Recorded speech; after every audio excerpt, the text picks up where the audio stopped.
ఇది day 2 of circus. మా ఇంటి దగ్గర సర్కస్ పెట్టారని చెప్పాను కదా! అక్కడికైతే వచ్చాము. 8:00 అయితే స్టార్ట్ చేసేస్తున్నారు. ఫస్ట్ అయితే డాన్స్‌లేస్తున్నారండి అందరిని రప్పించడానికనమాట.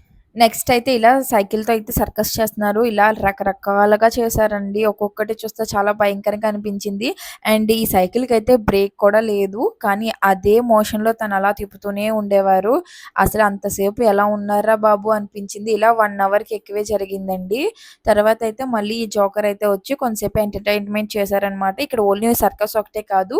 అలా ఎంటర్‌టైన్‌మెంట్ కూడా ఇస్తూ ఉన్నారు. ఇంకా మా పాప ఫస్ట్ అయితే జోకర్‌ని చూసి భయపడింది గానీ తర్వాత అయితే బానే ఉంది. ఇప్పుడు ఇతనైతే అగ్గి చిమ్ముతున్నారు కదండీ! ఈ అగ్గి వేడి మా వరకు కూడా వచ్చింది. నిజంగా అయితే చాలా భయమేసింది ఏమైపోద్దో అని.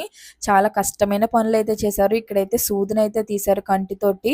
తను పడుతున్న బాధ మాకు రియల్‌గా కనిపించింది. నిజంగా సర్కస్‌లో అంత బాధగా ఉన్న, అంత కష్టంగా ఉన్న ఎందుకలా చేస్తారో నాకైతే అర్థం కాలేదు. తెలుసండి అందరూ మనీ కోసమే చేస్తారు. మనం ఏ పని చేసినా అది పొట్టకూడికి మాత్రమే. తర్వాత ఇలా అయితే సైకిల్ మీదయితే పిల్లలనది ఎత్తుకొని చాలా సేపు నాకైతే దీన్ని చూసి అనిపిస్తూ ఉంటది. ఇంత కష్టమైన పని ఫ్యామిలీకి దూరంగా ఉంటూ చేయడం చాలా కష్టం కదా అని. అండ్ వీళ్ళ కష్టానికి ఒక చిన్న లైక్ అండ్ సబ్స్క్రైబ్ చేసుకోండి మన ఛానెల్‌ని. Thank you for watching.